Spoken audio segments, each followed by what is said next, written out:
Hola y bienvenidos a este video donde hablaremos del modelo educativo para las clases de emprendimiento en Colombia.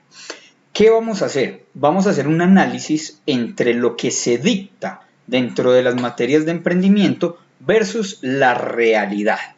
¿Cómo sería crear una empresa en el mercado? A ver si las materias de emprendimiento sí van enfocados a crear empresa o lo único que están haciendo, como desafortunadamente nos estamos dando cuenta con muchos estudiantes de otros colegas y también estudiantes míos, que luego de ver la materia de emprendimiento terminan todo su proceso educativo y lo primero que quieren hacer es no emprender. ¿Por qué las personas hoy en día están tan dadas a no emprender según los modelos educativos que le estamos dando en las universidades? Vamos a ver ese tema. Entonces vamos a analizar si lo estamos haciendo bien o no lo estamos haciendo tan bien como debería. Y adicionalmente quiero hacer una aclaración. Todas las instituciones, sea universitaria, sea técnico-tecnológica, se rigen por un pensum académico que está dado por el Ministerio de Educación Nacional. Es decir, lo que están dictando no quiere decir que está mal, porque esa información que estamos dando en las universidades es lo que el Ministerio de Educación Nacional nos está diciendo que dictemos. Pero esto es un modelo bastante viejo. Yo llevo aproximadamente 10 años donde siempre escucho que en las clases de emprendimiento siempre se dicta lo mismo, y hay que tener en cuenta que los modelos educativos van evolucionando, pero la materia de emprendimiento es una materia que se quedó en el olvido y que no se ha actualizado.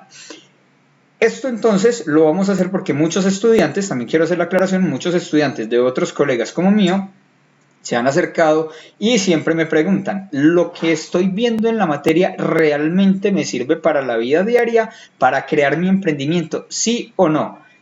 Y en muchos de los casos mi respuesta es más o menos. Te va a servir, pero no es lo más importante o no es lo más fundamental para estas materias de emprendimiento. Entonces, para que entremos en materia, les voy a contar que este video no lo preparamos, no hicimos una presentación en PowerPoint, en Prezi, etcétera, etcétera, sino que surgió y vamos a hacerlo acá, improvisado el tema. Vamos a ver cómo nos sale, porque obviamente sale mucho mejor hacer este análisis de esta manera y luego yo los leo en los comentarios y ustedes nos van contando si están de acuerdo, si difieren en algo, si quieren agregar algo más, para que organicemos un mejor video y hagamos este video muy enriquecedor para el tema del emprendimiento. Y más adelante pues vamos haciendo más videos que van a ir surgiendo. Yo lo único que hice fue tomar un papelito, anoté unas 3-4 ideas y con eso vamos a tratar de hacer este video. Entonces, inicialmente, ¿qué se ve en las clases de emprendimiento en Colombia?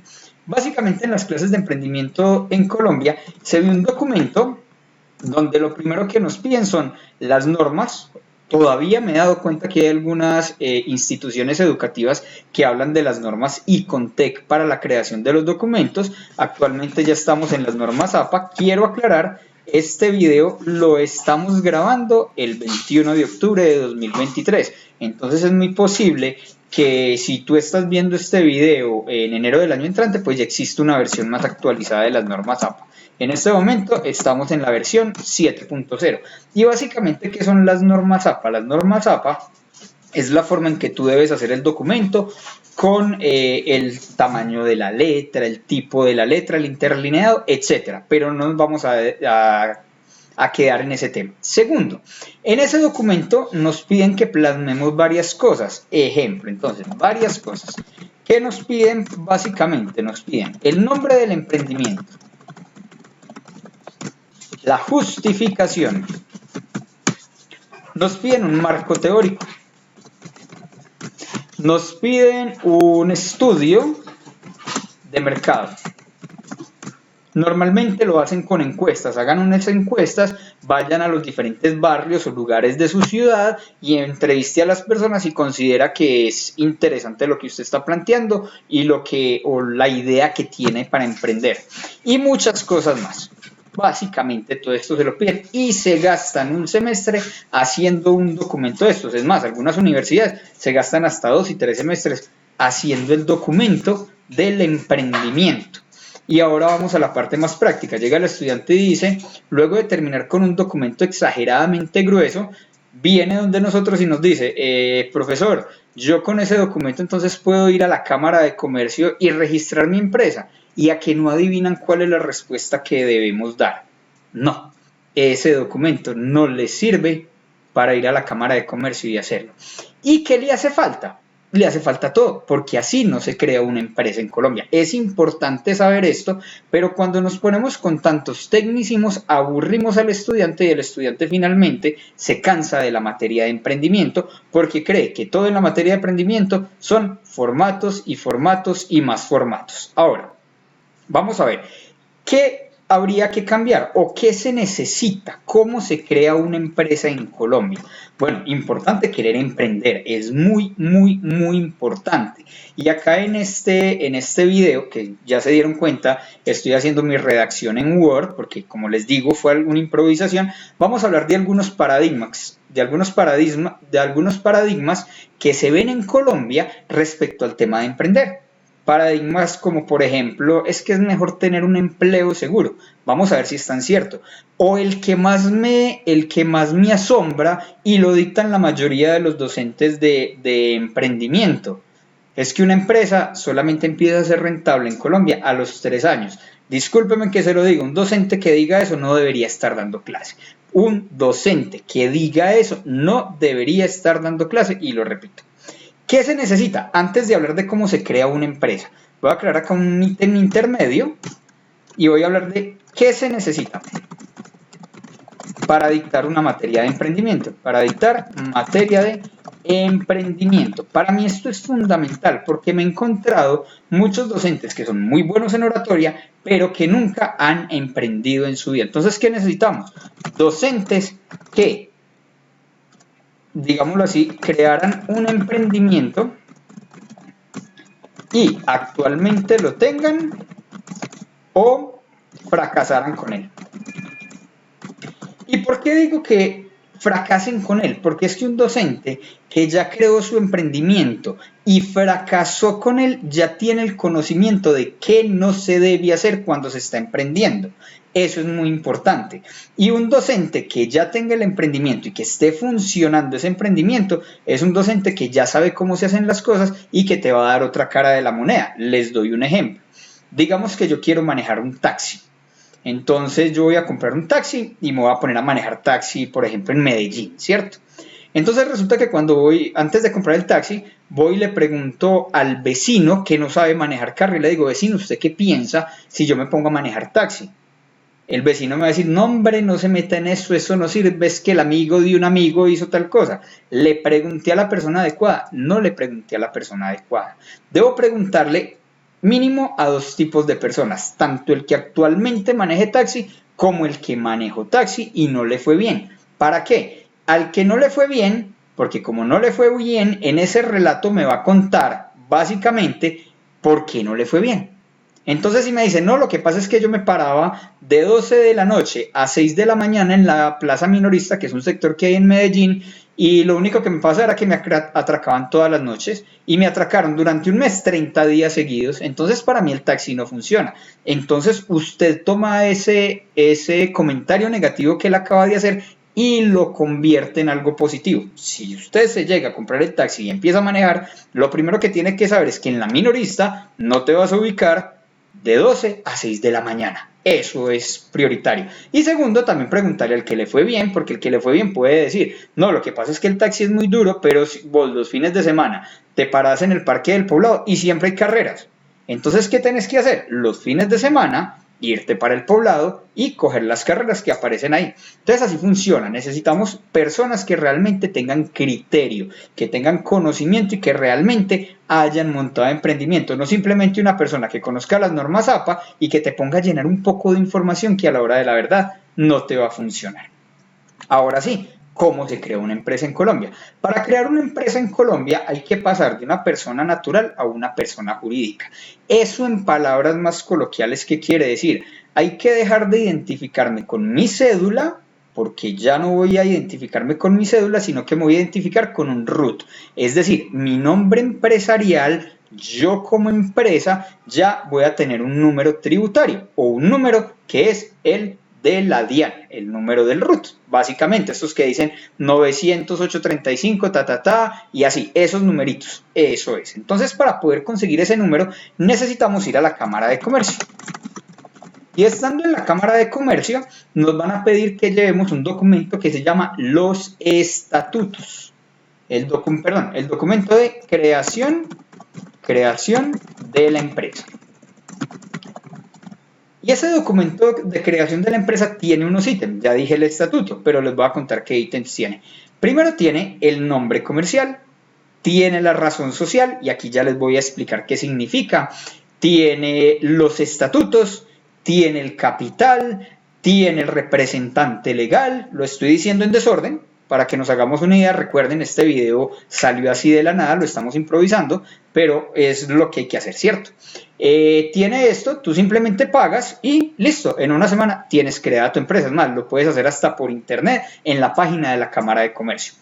Pero entonces acá venimos con un problema. Estábamos hablando de nombre comercial y razón social. Razón social es cómo te va a conocer el Estado colombiano en el mundo empresarial. Ejemplo, cuando hablamos de ASEF, hablamos de ASEF. ASEF, por ejemplo, todo el mundo lo conoce como ASEF, pero ASEF se llama Integrales Colombia. Integrales Colombia es el nombre que está por allá metido en la Cámara de Comercio, y ASEF es como lo conoce todo el mundo. Nombre comercial, razón social. Razón social Integrales Colombia, nombre comercial ASEF.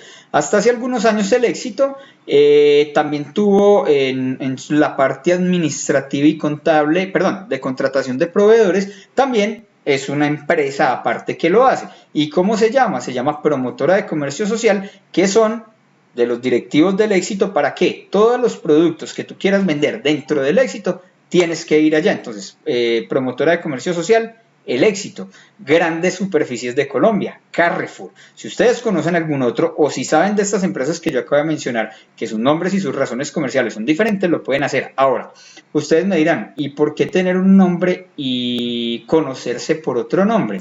Básicamente porque hay unos mercados donde, según el emprendimiento que ustedes quieran hacer, ustedes le dan esas dos connotaciones para que sea mucho más fácil manejarlo en el sentido comercial. Me explico. Si ustedes crean, por ejemplo, una empresa que se llame, llamémosla Mundial de Perfumes, por decir algo. Mundial de Perfumes es una empresa que solamente venderá perfumes, nada más. Y el día que quiera vender camisetas, pero solamente se sigue llamando Mundial de Perfumes, uno dice, como raro, ¿no?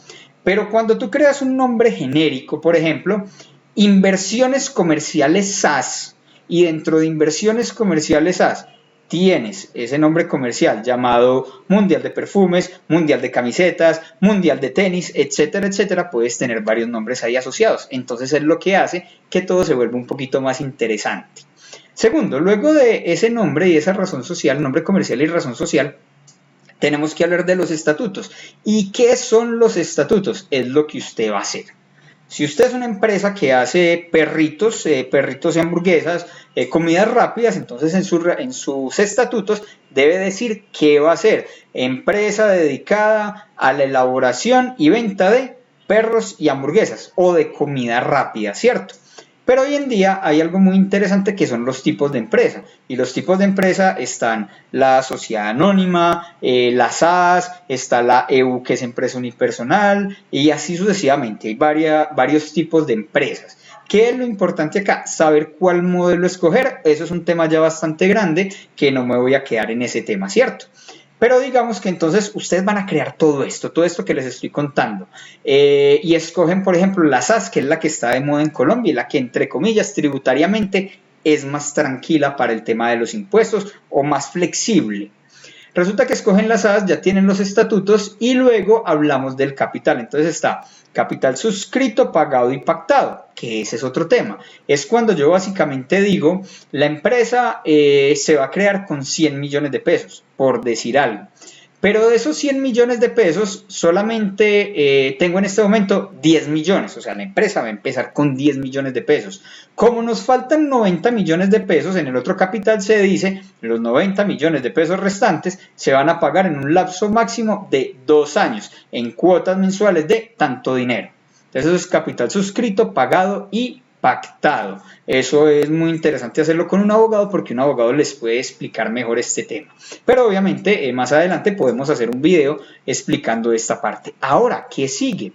Luego de los estatutos vienen las firmas, la ubicación, bueno, las firmas es lo último, la ubicación, si la empresa va a durar solamente 5 años o 2 años, o si la empresa va a tener una durabilidad ilimitada, o sea, mucho tiempo en el mercado porque teóricamente nunca la vamos a cerrar.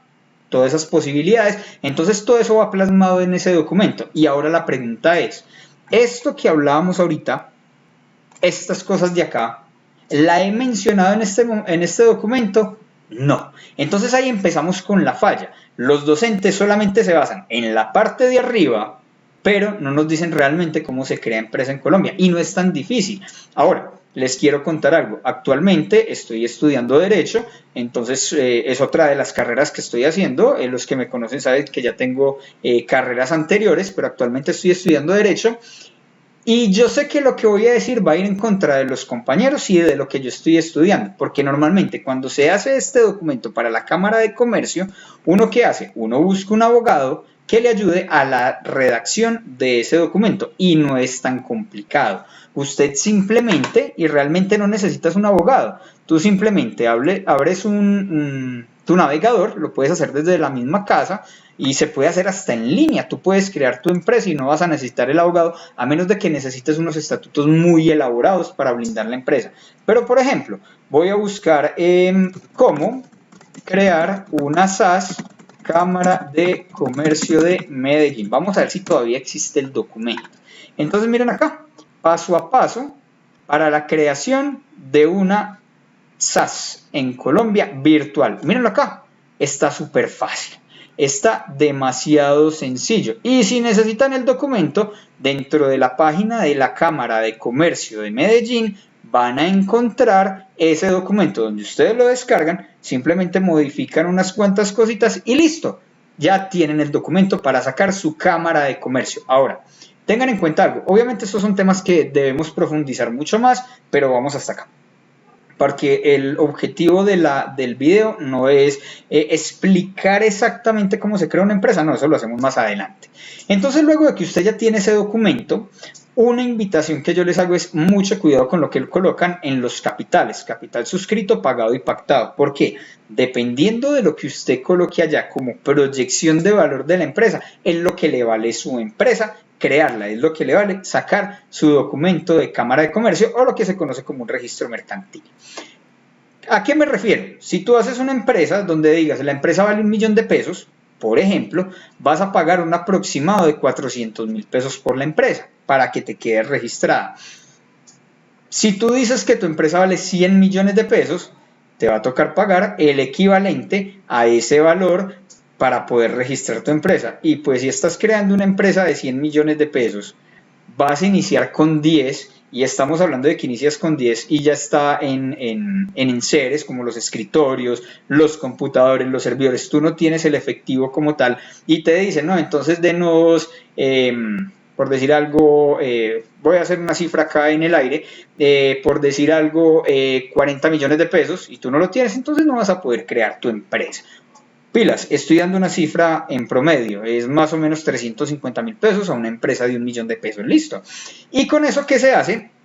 Luego de pagar ese dinero, cuando tú entregas este documento, tú lo entregas, tú pagas, adicionalmente tú pagas, te llega el recibo, cuando lo haces virtual, haces el pago y debes hacer un pre-root. ¿Qué es un pre-root? Es el root, pero antes de tener root. ¿Qué quiere decir eso? Que tú separas ante la DIAN, separas tu nombre, separas una numeración y adicionalmente, según lo que la actividad económica que tú vas a hacer, colocas unos códigos. Esos códigos actualmente en Colombia, a la fecha de hoy, se llaman códigos SIU.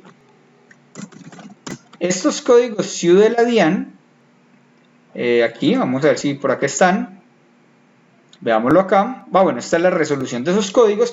Hay muchos códigos, entonces ustedes deben empezar a buscar en esos códigos, según lo que ustedes vayan a hacer, cuál es el código que le compete. Aquí es muy bueno que un contador les ayude en escoger perfectamente ese código, porque según el que ustedes escojan, cuando les toque declarar ante la DIAN los impuestos, algunos cobran más y algunos cobran menos. Entonces, en este caso, yo sí recomiendo que se busquen un contador y que les ayude muy bien con ese tema. Muy bien. Entonces ya tienen el pre-RUT, más o menos a la semana. ¿Qué hace la Cámara de Comercio? Verifica que su nombre no exista, que no exista en el departamento donde usted se encuentra actualmente, por ejemplo Antioquia, verifica que en las cámaras del departamento no estén, y si no están, te mandan un correo y te dicen felicitaciones, su empresa ha sido creada, o te dicen pues haga unas modificaciones, y así de sencillo se crea una empresa.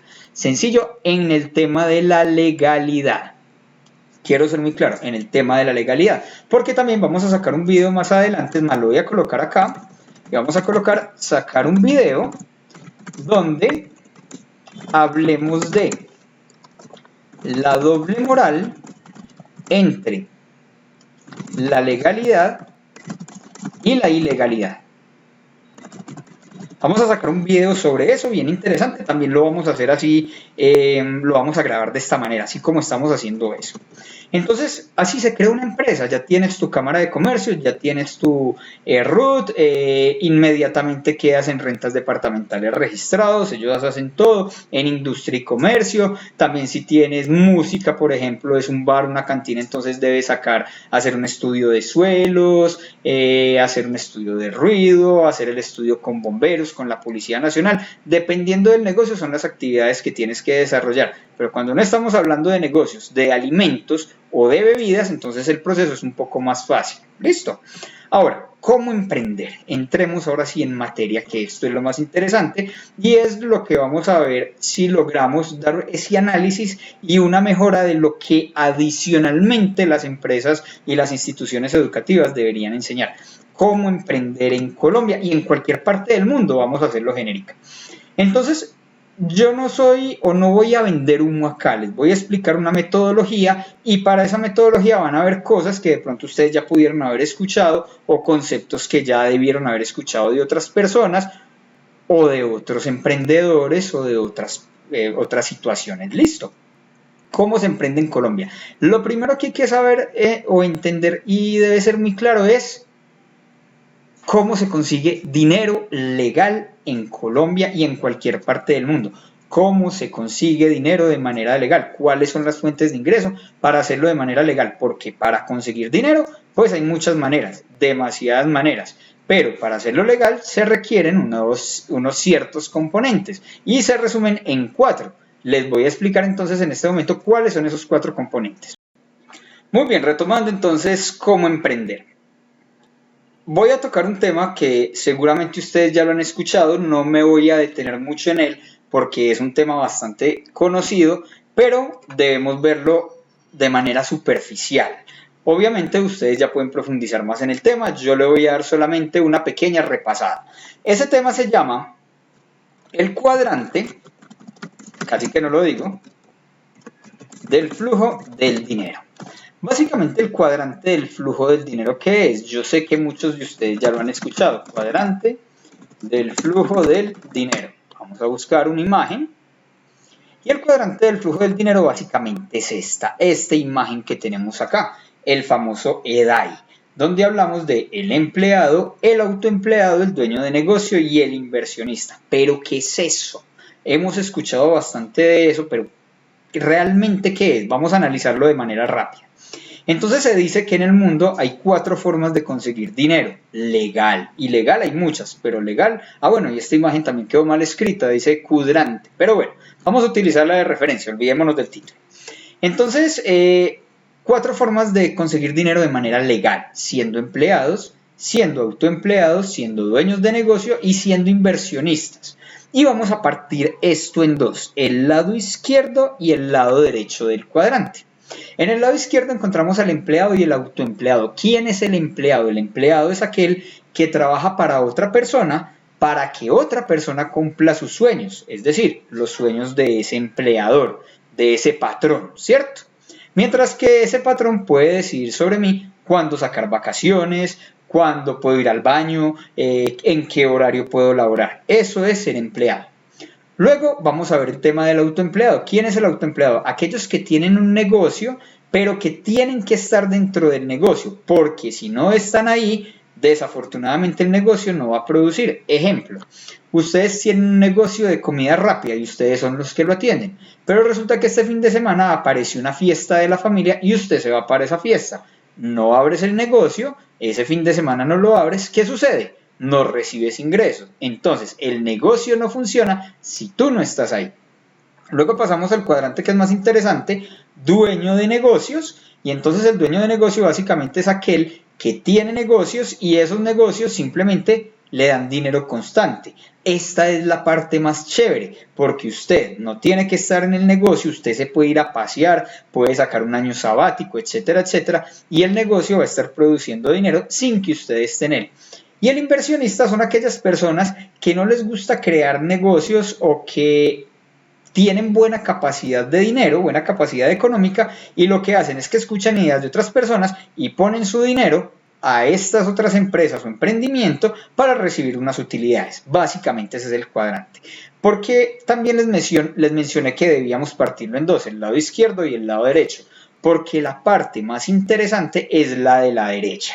La parte más difícil y complicada es la de la izquierda. Y para uno pasar en este cuadrante, el viaje es de la siguiente manera. Primero debemos ser empleados, luego debemos pasar a ser autoempleados, luego de ser autoempleados pasamos a ser dueños de negocio y luego inversionista.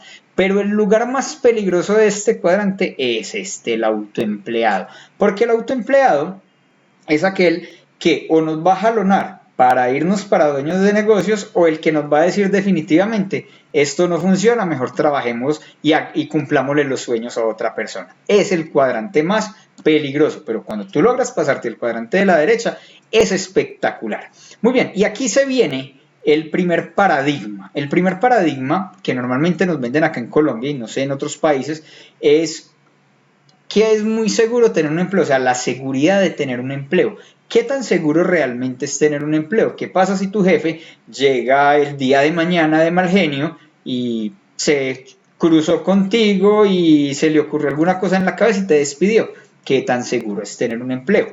Ah, claro, no quiere decir que no estoy invitando a que nunca le trabajen otras personas. Ah, por el contrario, lo que yo recomiendo siempre es empiece como empleado. Y aquí también debo sacar un paradigma con los jóvenes actuales. Y me disculpan los que estén escuchando este video en este momento, pero hace muchos años, cuando tú ibas a una empresa y te dan un contrato, digamos, para ser el de sistemas, como me tocó a mí, ser el jefe de sistemas de la empresa, uno hacía sus actividades, pero resulta que se enfermaba el cajero.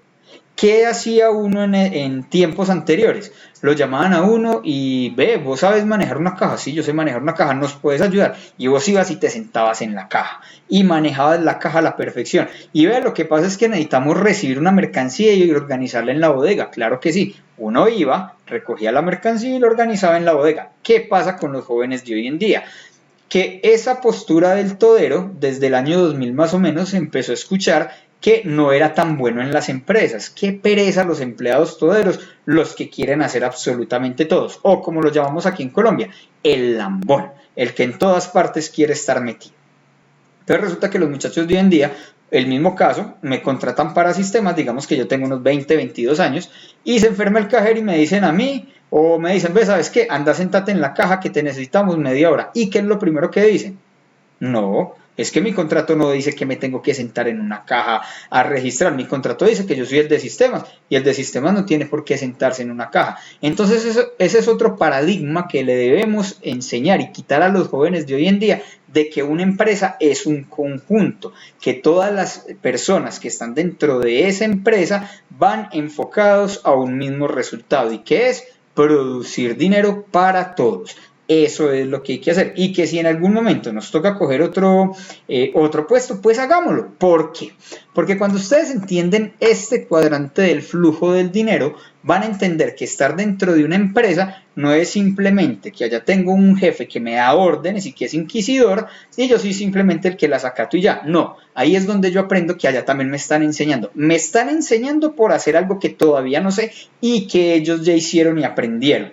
Y aparte de que me están enseñando por hacer esa actividad, me están pagando por ella. Cuando por fin entendamos eso, vamos a lograr comprender que podemos empezar a trabajar en las empresas de una manera muy chévere, que nos podemos colocar la camiseta de esa empresa, que podemos aprender de todas las áreas. En mi caso, mi primer profesión es ingeniero informático y en esa profesión yo tengo mi conocimiento enfocado 100% a sistemas, pero cuando empecé en el mundo laboral estuve en sistemas, fui cajero, dentro de la misma empresa, reemplazaba al cajero, reemplazaba al subgerente, me encargaba de las importaciones, me encargaba de impuestos con contabilidad, me encargaba con relaciones con grandes empresas, por ejemplo, como empresas públicas de Medellín, como por ejemplo Sodimac y así sucesivamente. Y aprendí todo eso. Cuando tú aprendes todo ese conjunto de otras personas que ya lo hicieron, ahora sí, pasemos a ser autoempleados, montemos nuestro negocio y empecemos a funcionar. Pilas.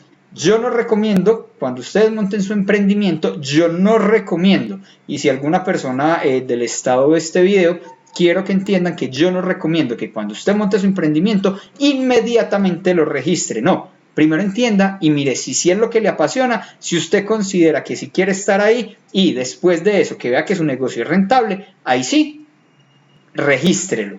¿Para qué sirve el registro? Yo lo voy a hablar de una manera coloquial, el registro ante la Cámara de Comercio y ante todos los entes gubernamentales sirve de manera resumida para dos cosas. Uno, para poder tener relaciones comerciales con otras empresas, empresas grandes, como por ejemplo poderle vender al éxito, como por ejemplo poder comprar directamente, digamos que tenemos una empresa de venta de elementos para mascotas, poderle comprar directamente a Soya y no tener que conseguir a la distribuidora del barrio para que me venda, y miren toda esa cadena de producción que va a generar y que va a incrementar los costos del producto. Para eso me sirve la Cámara de Comercio. Básicamente de una manera muy sutil, porque obviamente hay más cosas. Pues yo siempre recomiendo, no empiece su negocio con Cámara de Comercio, no se registre todavía, quédese en la ilegalidad y luego les explicaré por qué. Entonces miren que en ese caso ya he quitado dos paradigmas o varios paradigmas. Primero, ¿qué tan seguro es tener un empleo? Segundo, el paradigma de yo hago solamente lo que me contratan, nada más. Tercero, no empiezo ya el negocio. Pues no lo registro todavía. Pero la invitación, ¿cuál es? A que empiecen ya y que empiecen a crear su idea. No se salgan de la empresa, sigan siendo empleados y en el tiempo contrario vayan mandando mensajes por WhatsApp, por Facebook, por correo electrónico, aunque las campañas de email marketing hoy en día ya no son tan efectivas como lo eran hace muchos años. Vayan mandando los mensajes y vayan manejando hasta que su negocio o su emprendimiento y usted sea autoempleado o produzca un salario, el mismo salario que usted está produciendo en la empresa, y en ese momento usted se retira de la empresa y ahora sí, dedíquese a hacer crecer su emprendimiento. Muy bien, luego de haber entendido este cuadrante del flujo del dinero y de decirles que se quiten de la cabeza todos estos paradigmas, viene otro paradigma interesante. ¿Cuándo empezar? ¿Cuándo empezamos con nuestro emprendimiento? Y las personas van a decir, no, es que este mes no, de pronto mañana, de pronto el mes entrante, y empiezan a aplazarlo y aplazarlo y aplazarlo y aplazarlo hasta que ya llegan a viejos y siempre aplazaron el emprendimiento y no hicieron absolutamente nada. Entonces, ¿cuándo deben empezar? Deben empezar ya. ¿Cómo pueden empezar? Con algo que les guste, que les apasione, miren si es rentable y empiecen, produzcanlo, salgan al mercado, que es muy interesante el tema de los emprendimientos. Se los dice una persona que actualmente tiene la empresa número 11. Pilas, quiero aclarar, no quiere decir que tengo 11 empresas, no, 10 empresas con las que creé, aprendí, gané, perdí, hice miles de cosas y que desafortunadamente ya no existen, y la 11ª empresa, que es la que tengo actualmente, que gracias a Dios lleva 4 o 5 años en el mercado, se ha sostenido en el mercado, logró sobrevivir a pandemia, que pandemia fue algo muy duro para muchas empresas similares a la que yo tengo, y bueno, ahí vamos, como digo yo, tratando de hacer que esta empresa cada vez crezca más, ¿cierto? Muy bien. Entonces luego de eso necesitamos aprender unas cosas muy importantes. ¿Qué se necesita para aprender? Entonces, aparte de entender el cuadrante del flujo del dinero, necesitamos un tema muy interesante, y ese tema muy interesante se llama finanzas. Pero no las finanzas empresariales, sino las finanzas personales. ¿Por qué hablo de finanzas personales? Porque muchas personas, por ejemplo, los que estudian contabilidad y finanzas o contaduría, lo primero que le enseñan en las universidades, que también es una crítica para ellos, es cómo administrar el dinero de una empresa. Cuando yo estaba en el colegio, recuerdo que en la materia de tecnología, algo que hoy en día todavía me parece absurdo, en la materia de tecnología, entre cuarto de primaria más o menos hasta octavo, me enseñaban en tecnología, me enseñaban era contabilidad, cuentas T en un libro verde, 3 columnas, escribir. A mí esos balances generales nunca me llegaron a dar. Es más, siempre que terminaba el año, esa era la materia donde me daba mucha dificultad pasarla. ¿Por qué? Porque yo no entendía, a mí los números no me cuadraban, que es lo chistoso, ¿cierto? Porque se enfocan en cosas demasiado técnicas y no lo bajan al lenguaje de los niños. Eso es muy importante. Entonces, en este tema de finanzas personales, es muy importante que ustedes conozcan las finanzas de su bolsillo. Es exageradamente importante. Antes de conocer las finanzas de una empresa, conozcan las de ustedes. Y aquí viene un ejercicio que hace que muchos emprendedores digan, eso está muy difícil. ¿Por qué? Se los voy a enseñar de una manera rápida y lo voy a hacer en una tablita de Excel. Lo voy a hacer rápidamente. Muy bien. Entonces, en una tablita de Excel, ¿ustedes qué van a hacer? Van a decir ingresos y gastos. Y entonces van a decir cuánto dinero me está entrando. Entonces le entraron 200,000 pesos, le entró 1,000,000 de pesos, le entró 300,000. Así, correcto. Y luego en gastos es que resulta que me fui con los amigos por un fin de semana de fiestas y me gasté 1,800,000. Muy importante y algo que siempre se le enseña a los contadores, y es todo lo que ingrese y todo lo que salga, por pequeño que sea, hay que registrarlo. ¿Qué quiere decir? Que si usted sale a la calle y le dio por comprarle al señor del bus un Holz que vale 200, 300 pesos, no sé cómo está el Holz en este momento, el individual, que vale, pongámoslo, 200 pesos, esos 200 pesos usted lo tiene que colocar acá. Y cuando lo coloques acá, a fin de mes, ¿qué vas a hacer? Vas a sumar todos tus ingresos, vas a sumar todos tus gastos y vas a comparar. Si tus ingresos son mayores que tus gastos, ¿cierto? Entonces quiere decir que estás bien. ¿Por qué? Porque tienes un dinero, un pequeño colchón con el que puedes invertir, que es muy interesante. Ahora, si están igual, o sea, te ganas 2 millones de pesos y te gastas 2 millones de pesos, entonces hay que analizar qué tenemos ahí, qué nos está haciendo que los gastos sean iguales, o qué otras alternativas tengo que empezar a generar o a producir para que esos ingresos empiecen a subir. Y el dato de alerta, ¿cuál es? Que si tus ingresos están por debajo de tus gastos, entonces todos los meses estás perdiendo dinero y hay un tema bastante que analizar. Este tema del libro de las finanzas personales, con todas las personas que lo he dialogado, incluso a mí personalmente, en las primeras ocasiones para hacerlo, me dio mucha dificultad. Porque, hombre, es que tengo que registrar la Coca-Cola y el chocorramo que me como en la universidad. Y entonces no lo hacía. Y después yo decía, ¿dónde me quedó la plata? Pero más adelante en otro video vamos a hacer cómo hacer este archivo, cómo hacer un archivo mucho más interesante. Porque luego de hacerlo así y de que uno se dé cuenta, y uno se da cuenta de que hay algo que uno está gastando innecesariamente, entonces ya hay que empezar a clasificar los gastos. ¿En qué sentido clasificarlos? ¿Cuáles son los gastos? Arriendo, servicios, mecatos, rumba del fin de semana, la pareja, las mascotas, etcétera, etcétera, para ver cómo se puede empezar a mover esa balanza y reducir los gastos. Pero eso lo hacemos en otro video, ¿listo? Entonces es muy importante conocer las finanzas personales, obligatorio. ¿Y por qué hay que conocer las finanzas personales? Porque después de eso ya tú debes conocer algo muy interesante que se llaman los números. ¿Y cómo así los números? Los números de tu negocio, porque si no los conoces, ¿qué va a suceder?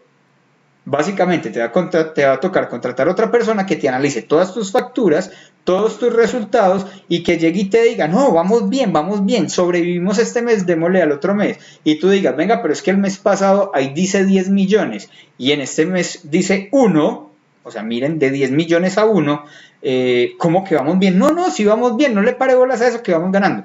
Esos números hay que conocerlos, hay que coger amor por los números para poder entender si nos está yendo bien o nos está yendo mal. Incluso en este tema del emprendimiento les voy a sacar un video aparte de una fórmula, porque muchas personas estudian emprendimiento y estudian administración de empresas y les dan muchas fórmulas, unas cosas impresionantes para poder saber si van bien o van mal. Y existe una fórmula que está homologada donde recoge todo ese montón de fórmulas y es súper sencilla, súper pequeña y te puede decir cuál es tu punto de equilibrio. ¿Y qué es un punto de equilibrio en una empresa? Es cuando tú comparas tus gastos, ¿cierto? Comparas tus gastos versus tus ingresos y te da un punto cero, es decir, donde ni ganaste ni perdiste. Ese es el punto de equilibrio. ¿Y ahí qué se analiza? Se analizan los prospectos, que es otro tema que vamos a hablar después, se analizan los clientes, se analiza el margen de utilidad, el margen bruto, perdón, la utilidad, la ganancia, se analizan en gastos, los gastos hormiga, los gastos fijos, etcétera, etcétera. Todo eso se analiza ahí y con eso podemos empezar a hacer proyecciones mensuales de cuánto tenemos que producir diario. ¿Por qué? Porque muchas personas cuando montan su emprendimiento, digamos que alguien montó afuera de mi apartamento, montó un carrito de estos para vender perros calientes, pero no sacó cuentas de cuántos perros por día tiene que vender. Simplemente va vendiendo y va vendiendo, va vendiendo.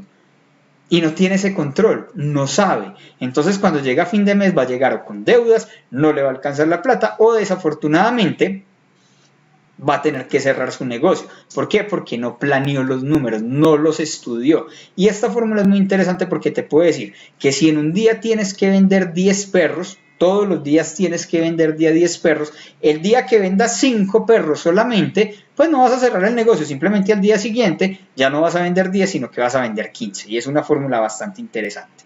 Entonces, finanzas personales, los números, yo aquí hago un resumen, no necesitan fórmulas avanzadas y cosas muy locas, simplemente necesitan 6 operaciones básicas, que son sumar, restar, multiplicar, dividir y muy rara vez van a necesitar la potencia y la raíz. No van a necesitar más. Esas son las 6 operaciones más importantes que ustedes van a necesitar. ¿Por qué? Porque si ustedes analizan cualquier fórmula matemática, en su interior están estas 6. Ahí están. Si analizan menos b más o menos raíz cuadrada de b al cuadrado menos 4ac sobre 2a, ahí que tiene sumas, restas, multiplicaciones, divisiones, raíz cuadrada y potencia. Y si ustedes entienden esos números, eso tan básico, ustedes ya van a tener buena capacidad para poder administrar los números o poder entender mucho más eficientemente los números de la empresa. Muy bien. Luego entonces de tener este tema de las finanzas personales, vamos a hablar de otro tema bien interesante que básicamente es plan de negocio. ¿Qué es un plan de negocio? Ya continuamos con él. Muy bien, continuamos. ¿Qué es un plan de negocio? Se los voy a explicar con un ejemplo práctico. Digamos que ustedes quieren construir su casa. ¿Qué es lo primero que hay que hacer? Hay que construir los cimientos de esa casa. Luego de que hagamos los cimientos de esa casa, ustedes empiezan a construir hacia allá. Exactamente ese es el plan de negocio. El plan de negocio es el mapa de la empresa. ¿Cómo va a funcionar el mapa de la empresa? Y existen muchas metodologías para hacerlo. Recuerdo que en la época cuando estudié en la universidad, cuando me dieron emprendimiento y proyectos, se utilizaba una metodología llamada UML.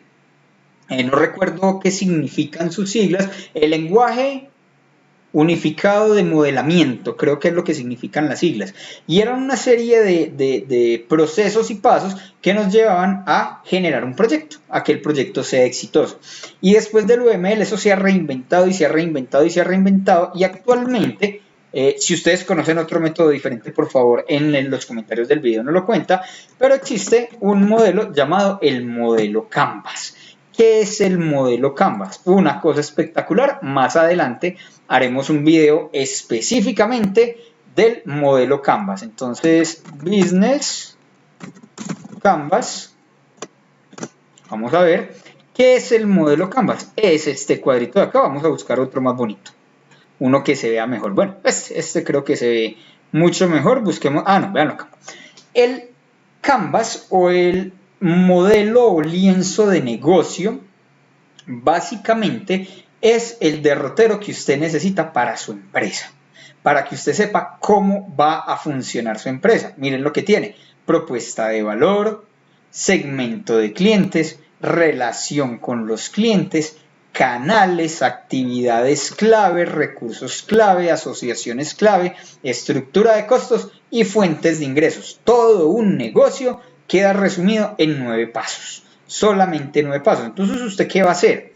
Usted, si desea, yo lo recomiendo así, pues yo ya no, en la empresa lo tengo, en mi oficina lo tengo, ya está bastante viejo, pero usted se va para una litografía.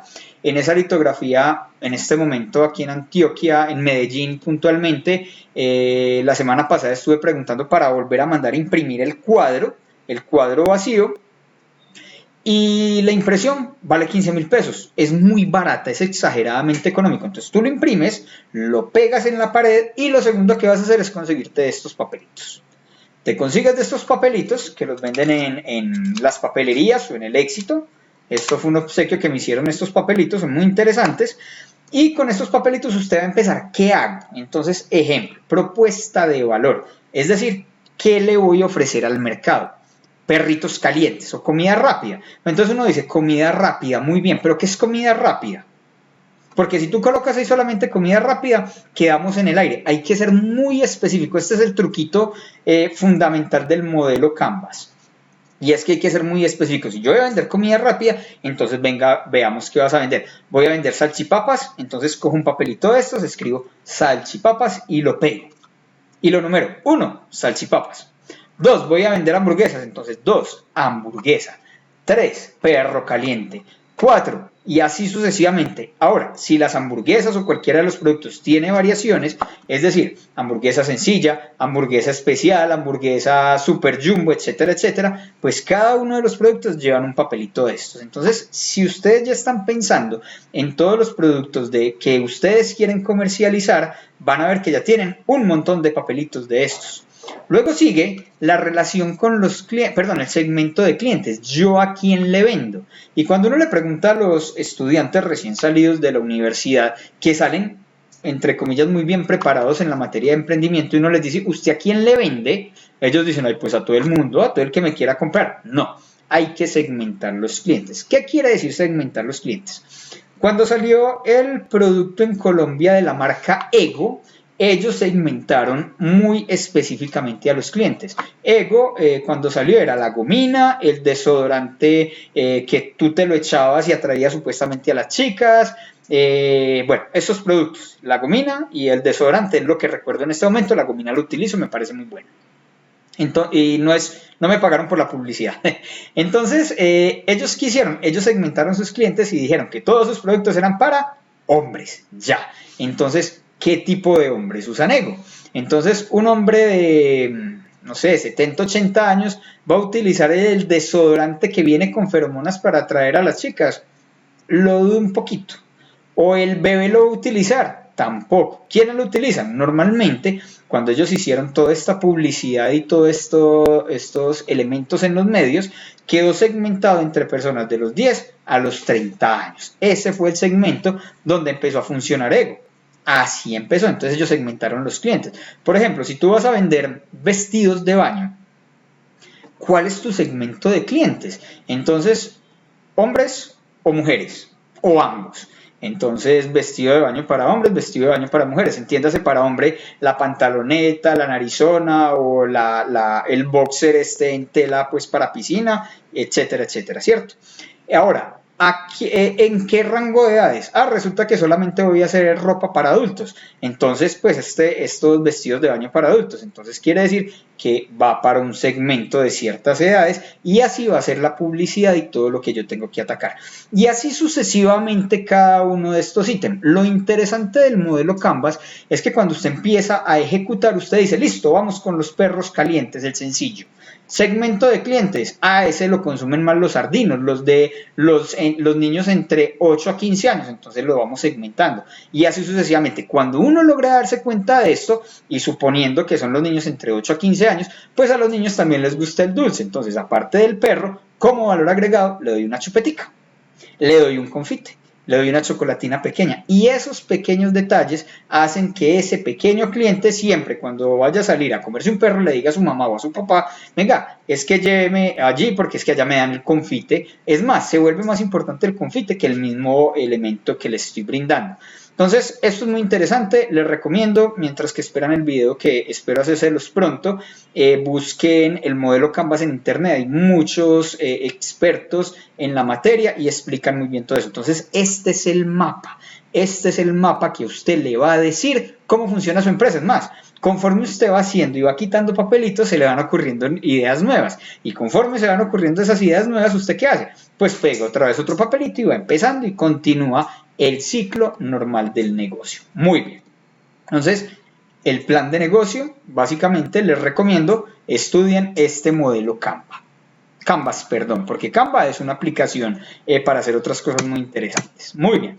Luego de ese plan de negocios, entonces vamos a hablar de pequeñas cosas que se deben hacer y se las voy a resumir en 4 o 5 puntos. Entonces, pequeñas cosas que todo emprendedor debe hacer.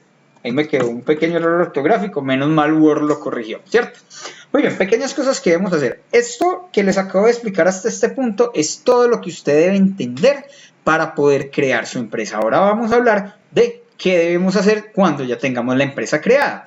Y lo primero que hay que hacer es muy importante, lo más importante que yo siempre le digo a mis estudiantes y a las personas que conversan conmigo, es hacer que su negocio sea heredable.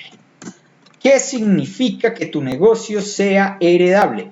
Que tus hijos, cuando tú ya no estés, quieran continuar con el negocio, porque es bastante triste y me ha tocado verlo, empresas que llevan 30, 40 años en el mercado y falta la cabeza de la empresa y a los días no la saben manejar, no tienen ni 5 de idea, pues cerremos porque el único que lo manejaba era el que ya no está. Entonces tienen que hacer que el negocio sea heredable. ¿Cómo se hace para que una empresa sea heredable? Muy fácil, les voy a exponer este caso. Resulta que una persona, sigamos con los perros calientes, vamos a suponer, no es el caso, vamos a suponer Dogger, ¿cierto? Voy a hacer una suposición porque así no funcionan ellos. Resulta que el dueño de Dogger se levanta a las 4 de la mañana para empezar a organizar el área de donde organizan la salchicha, de donde pican la ensalada, etcétera, etcétera, ¿cierto? A las 4 de la mañana. Luego a las 7 de la mañana, que ya tiene todo organizado, empiezan a llegar los empleados, él ya les tiene todo listo y empiezan todos a producir. Él al mediodía, entonces, ¿qué hace? Va y lleva facturas, va y cobra acá, va y cobra allá, está terminando más o menos a las 5 de la tarde. Cuando termina y todos los empleados se van, él lo primero que hace es hacer aseo, termina de hacer aseo y luego llega a su casa y cuando llega a la casa a 6, 7 de la noche, empieza a hacer la obra administrativa, conciliar facturas, ver cómo vamos, quién le faltó por cobrar, a quién le debe mandar facturas, bueno, todo ese proceso, ¿cierto? Y ese ritmo es todos los días. Todos los días, y tiene 2 hijos. ¿Ustedes creen que esos 2 hijos, viendo que su papá todos los días está en ese esfuerzo tan grande, cuando él ya no está, van a querer coger ese negocio? No, ese es un negocio que desafortunadamente, en el momento en que esa persona fallezca y ya no esté, pues simplemente el negocio dejará de existir. Pero si lo cambiamos de la siguiente manera, y esa misma persona cada 3 meses saca vacaciones, llama a los hijos y les dice, muchachos, este fin de semana nos vamos a pasear, nos vamos a ir para un pueblo, va acá, va allá, estudia, está en congresos, sale con los amigos, etcétera, y el negocio es muy exitoso. ¿Qué va a pasar cuando ya no esté? Fácil, los hijos sí van a querer quedarse con la empresa y que la empresa les siga dando esa calidad de vida que le estaba dando al papá y que le estaba dando a todos ellos cuando la cabeza estaba presente. Entonces es muy importante que el negocio sea heredable, que cuando tú no estés todos se quieran quedar con el negocio. Luego de que sea heredable, entonces vamos a conocer, ahora sí de una manera mucho más específica y ya con datos, calcular cuánto vale tu hora. Y voy a volver al ejemplo del señor que hace los perros. Recuerden todo el esfuerzo de este señor, calcular cuánto vale tu hora. Entonces vamos a hacer un ejemplo, voy a sacar acá la calculadora y entonces sacando acá la calculadora vamos a suponer que el señor mensualmente le quedan 1,5 millones, 1,500,000, ¿cierto? le queda 1.500.000, pero trabaja los 30 días sagrados del mes. O sea que si lo dividimos entre 30, diariamente le quedan 50.000 pesos en el bolsillo. Y ahora, 50.000 pesos en el bolsillo, pero resulta que él entra a las 5 de la mañana y en la empresa está hasta las 7 de la noche. Vamos a hacer cuenta: 5, 6, 7, 8, 9, 10, 11, 12, 13, 14, 15, me perdí otra vez. 5 de la mañana, 6, 7, 8, 9, 10, 11, 12.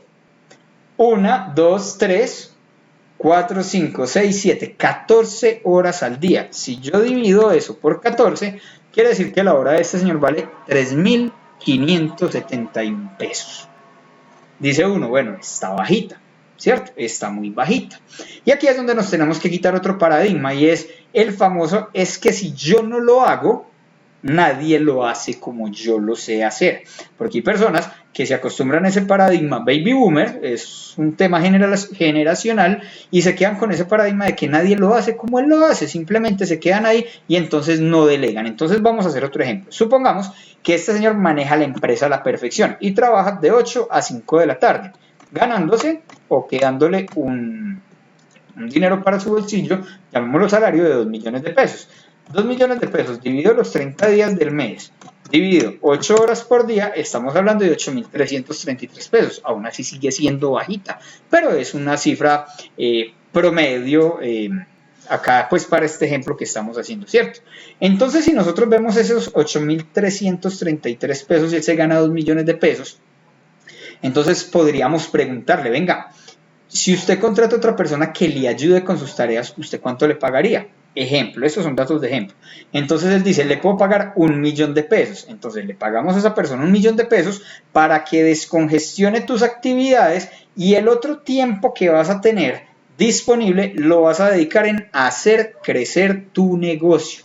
¿Cómo así que hacer crecer tu negocio? Dejar de hacer tanta labor operativa y dedicarte a buscar nuevos clientes, buscar nuevos negocios, buscar cómo hacer crecer la empresa, buscar nuevas ideas, etcétera, etcétera. ¿Para qué? Ese millón faltante pues puedas recuperarlo y ya llegas ahí. Cuando ya llegas nuevamente a ese punto de equilibrio, vuelves y haces la tarea con otra persona, y estas dos tareas ya te cumplen tus 2 millones de pesos iniciales. Pero como tú ya estás produciendo 2 con las actividades adicionales que has creado, entonces ya no te estás ganando 2, sino que ya te estás ganando 4. Y así funciona. Un juego matemático bastante interesante. Luego entonces de que empecemos a organizar nuestras actividades, y cuando sepamos exactamente cuánto vale nuestra hora, para saber cuánto podemos negociar con un nuevo empleado, vamos a hablar entonces de qué sigue. Cuando contratamos a esos empleados, recuerden, nos sacamos el paradigma baby boomer que dice: es que nadie lo hace como yo lo hago. No, enséñeles. Pero para poderles enseñar existe un tema de delegar. Usted tiene que saber delegar. ¿Y qué significa delegar? Significa asignarle tareas a otra persona y que esa persona las haga como tú las haces. ¿Y cómo funciona eso? Vamos a hacer una tablita acá.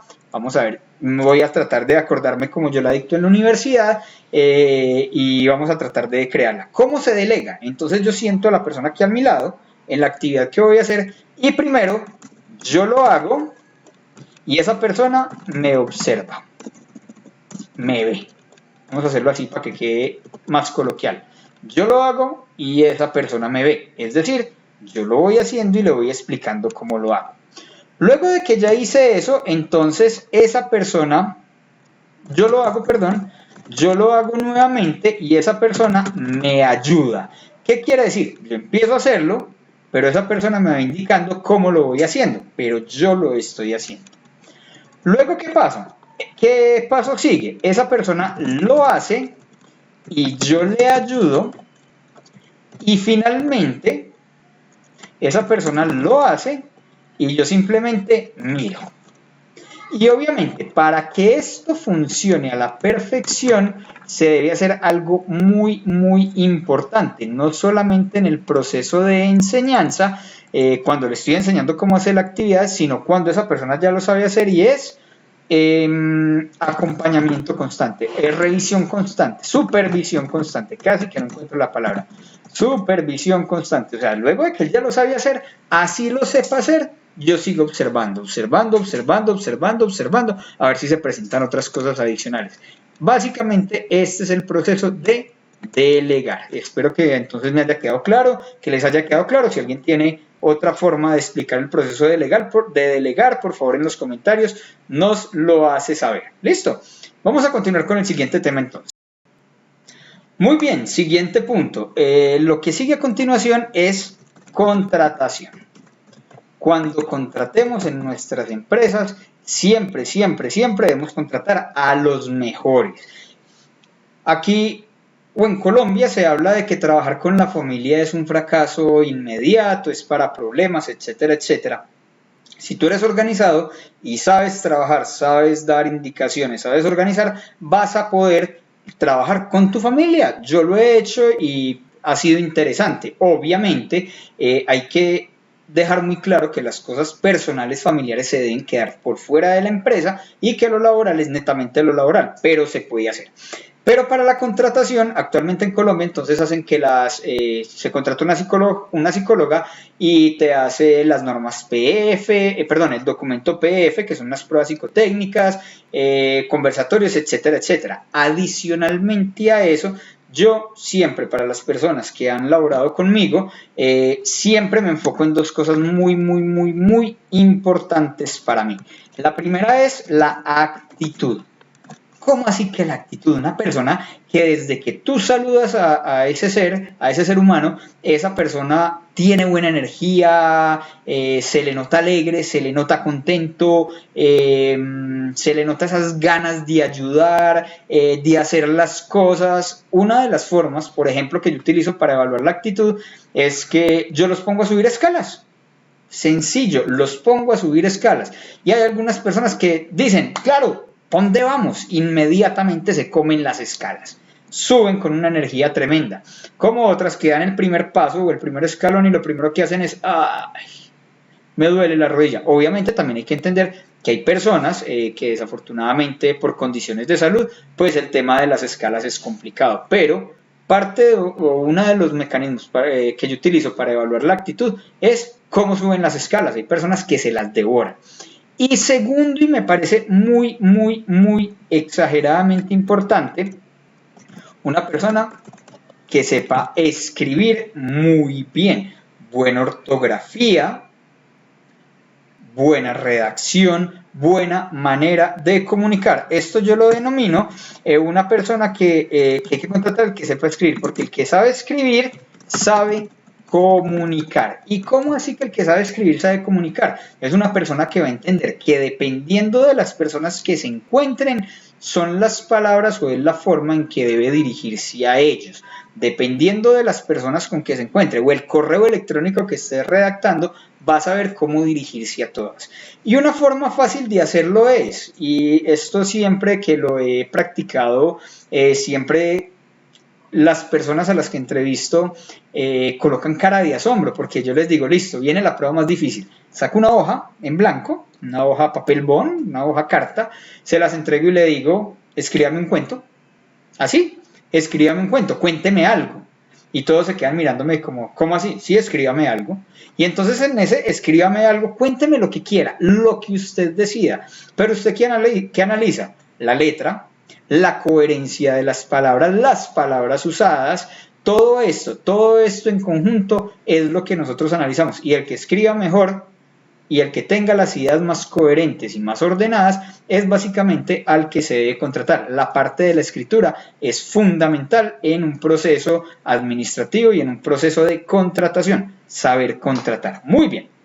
Entonces, teniendo en cuenta todos estos ítems, aquí están algunos puntos que algunos colegas y mi persona hemos sacado y desarrollado para el tema del emprendimiento. Obviamente hay muchos más, pero de esta manera usted puede emprender. Entienda esto. En otros videos vamos a explicar unas fórmulas y otras cosas adicionales como complemento a esto, pero de una manera muy global. Esto es lo que hace falta que le expliquen a los estudiantes en las universidades. Como resumen, hemos hablado, por ejemplo, de los paradigmas.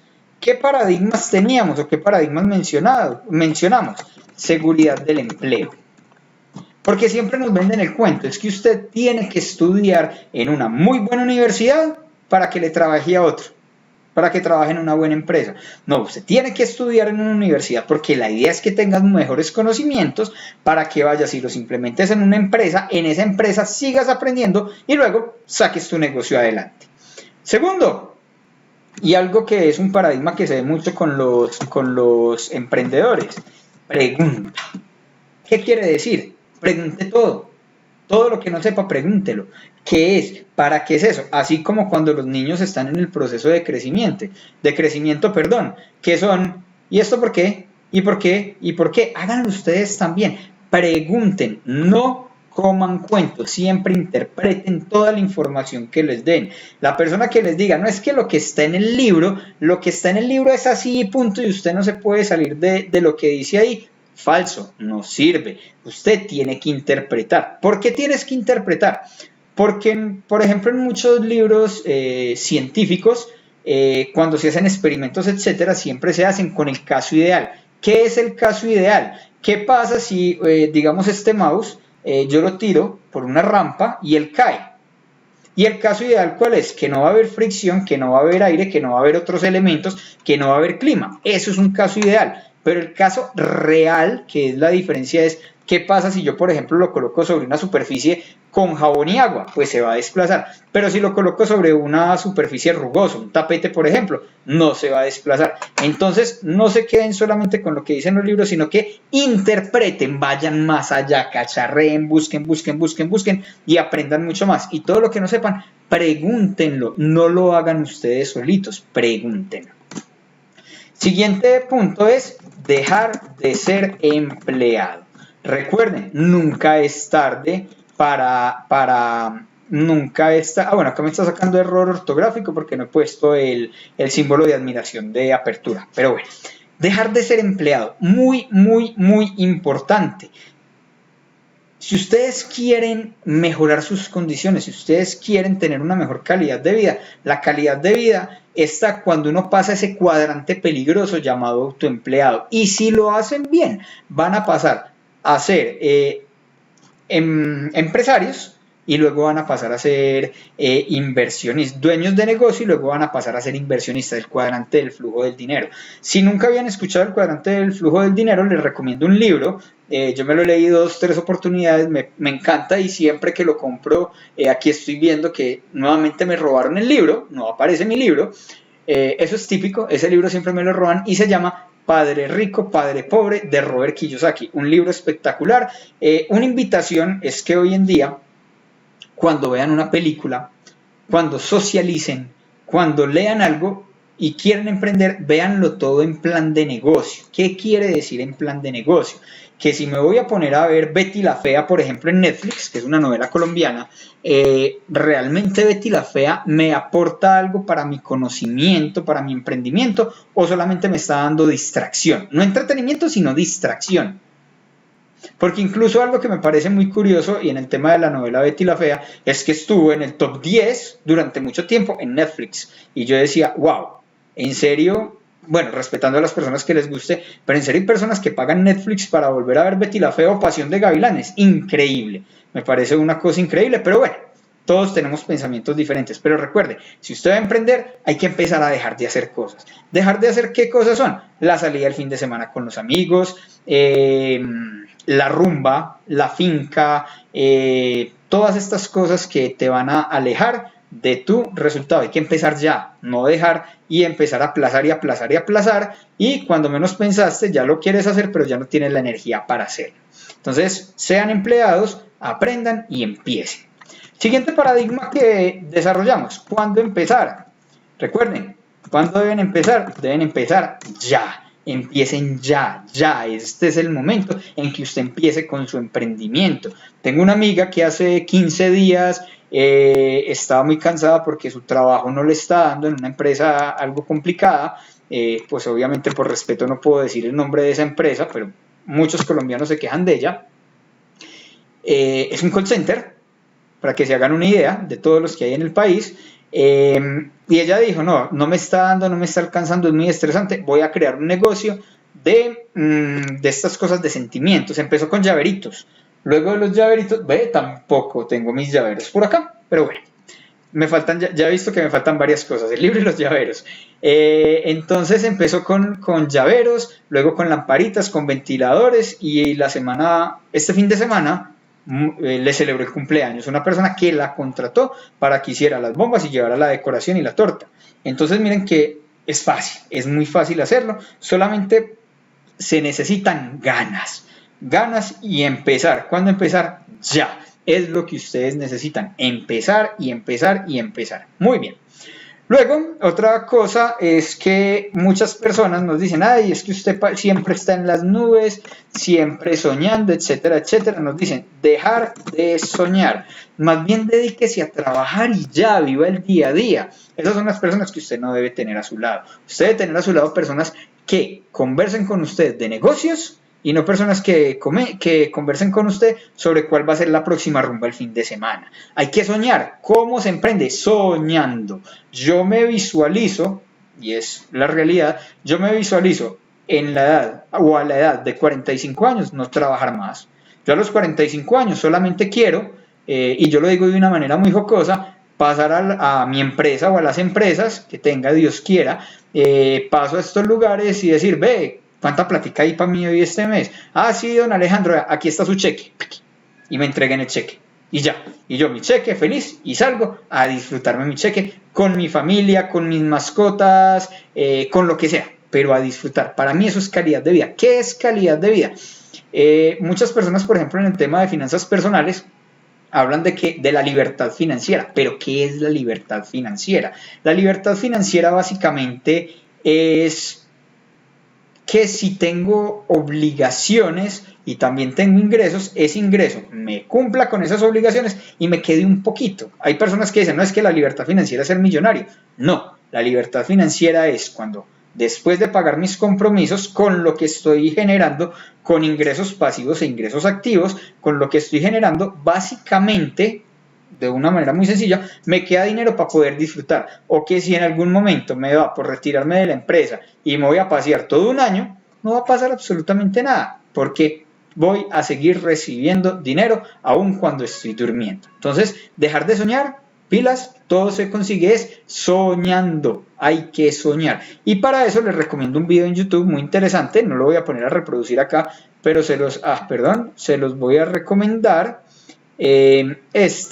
Denme un segundo, yo ingreso aquí a YouTube y se llama, un video espectacular, Te atreves.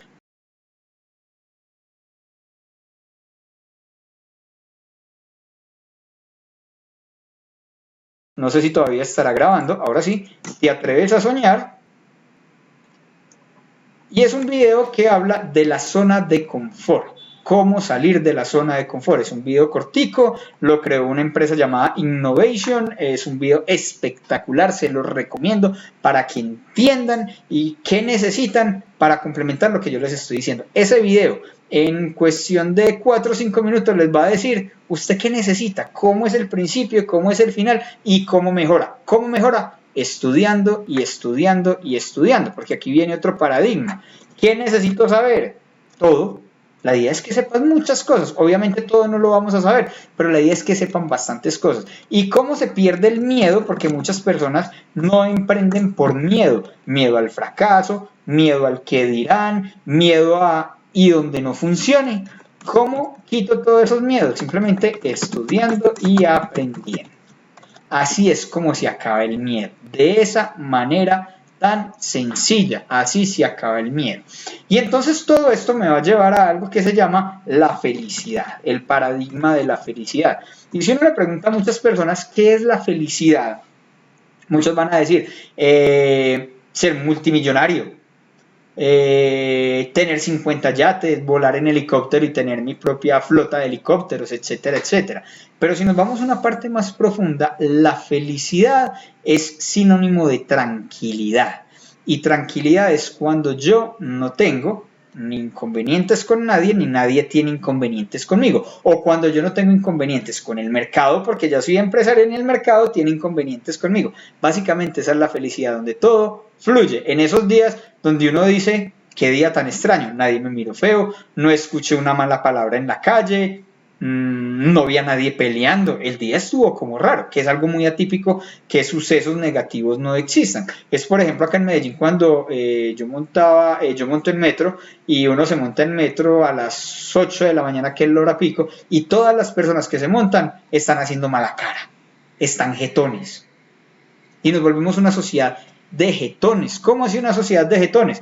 ¿Qué es lo primero que hacemos cuando nos despertamos? Suena la alarma, ¿cierto? Y cuando suena la alarma, lo primero que uno dice es, ay, ya me tengo que levantar. Y uno se levanta, coge su pie, lo va a colocar en la chancla, porque uno se acuerda más o menos en qué lugar específico estaba la chancla la noche anterior cuando se acostó, y en vez de colocar el pie en la chancla, lo pone en el piso está frío, y lo primero que uno dice, ay, qué piso tan frío. Y luego de que hacemos eso, miren que nos estamos quejando, luego de esto vamos y nos saludan en la casa, ay, hola, buenos días, ¿cómo estás? Ay, bien. Hasta para decir que estamos bien nos quejamos. Entonces hay que quitarnos esos quejidos o esas quejas, perdón, de nuestro léxico. A todo hay que colocarle muy, muy, muy buena actitud. Luego de este paradigma, entonces también, ya como para ir redondeando, siempre nos preguntamos ¿qué necesitamos para empezar? O sea, nos dicen, bueno, y entonces usted va a hacer su negocio. ¿Qué necesita para empezar? Entonces lo primero que nos van a decir, o lo primero que vamos a decir, una oficina grande, 30 empleados, computadoras, 30 celulares porque son 30 empleados, etcétera, etcétera, etcétera. Cuando uno saca todo esto, uno dice, carajo, necesito ser millonario para poder empezar una empresa sencilla. Y no, a veces los negocios no necesitan ni siquiera empezar con tanta cosa. Yo les contaba al principio del video que yo en mi vida empresarial, porque también he trabajado con el sector privado y público, en mi vida profesional he creado 11 empresas. Y hubo empresas que gracias a Dios, cuando empezaron con mucha plata. Pues mucha plata, estoy hablando en equipos, 30 computadores, 30 sillitas, 30 escritorios sencillos, pues un tablón con patas, y así empezamos. Como esta última empresa, que es lo chistoso, que fue con la que menos empezó y es la que gracias a Dios se ha sostenido en el tiempo. Pero no solamente porque haya empezado con poca plata, sino porque ya hoy en día yo vengo, o cuando la creé, yo ya venía con unos conocimientos de qué hacía y me estaba funcionando y qué hice y no me funcionó. Y todos esos conocimientos que adquirí los implementé en esta y aquí está en el tiempo y logró sobrevivir pandemia, que es un dato bastante interesante que a mí me encanta. Obviamente, pues la pandemia nos dejó ciertos compromisos y estamos volviendo a consolidar, a volverla como era antes de pandemia, pero vamos en el proceso. Entonces, ¿qué hay que hacer? Insistir, persistir, resistir y nunca desistir. Hay que darle y hay que darle y hay que darle hasta que logremos esos sueños por los cuales estamos luchando. Bueno, entonces básicamente esto era lo que les quería transmitir. Voy a cerrar con una reflexión que se llama el cuento de la vaca. No sé si lo han escuchado, voy a tratar de darlo rápidamente. El cuento de la vaca es donde un par de sabios, vamos a buscar una imagen de una vaquita como para que quede mejor el video, vamos a buscar en Google, vamos a ver, aquí en google.com, vamos a buscar una vaca, una imagen de una vaca. Entonces resulta que un sabio, una persona experta en sabiduría, iba con su discípulo caminando por un pueblo. Entonces cuando pasaban por las montañas y eso, se encontraron por allá al fondo una casita muy humilde, como 3 casitas nada más, y entonces el discípulo le dice al sabio, sabio, venga, yo le hago una pregunta, esas personas están como muy pobres, ¿cómo harán para vivir? Entonces el sabio le dice, vaya y pregunte.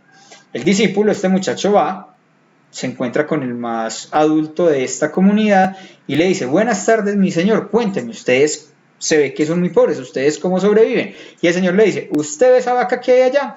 Esa vaca, nosotros todos los días cuando nos levantamos lo ordeñamos, con lo que le sacamos, entonces sacamos leche y quesos, producimos el queso y lo que nos sobra vamos y los intercambiamos en otras comunidades o en otros lugares, en otros pueblos, y así es como vivimos todos los días. Entonces el discípulo muy contento se va a contarle al sabio y el sabio le dice, bueno, entonces vamos a hacer una cosa, hoy en la noche cuando todos estén dormidos, tú vas a coger la vaca, la vas a llevar al acantilado y la vas a empujar y que la vaca se mate. Y él dice, pero sabio, ¿cómo se le ocurre que voy a hacer eso si la vaca es el sustento? Y el sabio se quedó en silencio. Entonces el discípulo, obviamente siendo discípulo, buscando el tema de aprendizaje, pues y no con mucho gusto, va en la noche, espera que todos se duerman, va en la noche, toma la vaca, la empuja por el acantilado y mata a la vaca. El discípulo sigue, no muy contento, se retira, siempre con el pensamiento de he creado un mal para esta familia, y se cansa y dice voy a volver. Al año vuelve a esta comunidad. Cuando vuelve a esta comunidad o a esta pequeña granja que se había encontrado inicialmente, se encuentran muchas construcciones, arados, se encuentran muchas cosas. Y él dice, ¿qué pasó acá?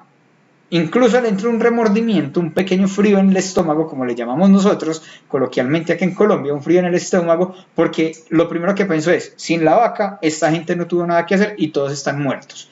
Pero allá al fondo ve al mismo señor con el que se entrevistó 2-3 años atrás. Se acerca a él y le dice, amigo, ¿me acuerda? Ay, sí, muchacho, usted es el discípulo que vino la otra vez a preguntarme nosotros de qué vivíamos. Sí, señor. ¿Y qué pasó acá? Yo veo esto muy moderno, muy desarrollado. ¿Qué sucedió? El señor le cuenta al discípulo lo siguiente.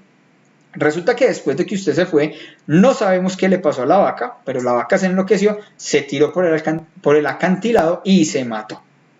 Cuando nos levantamos al día siguiente y nos dimos cuenta que ya no teníamos la vaca, pues fueron momentos muy difíciles, pero había que alimentar a los niños, había que alimentar a la familia y algo había que hacer. Como algo había que hacer, me fui a los otros pueblos a ver qué era lo que hacían ellos y me enseñaron a arar la tierra, a cultivar, a cosechar. Moraleja.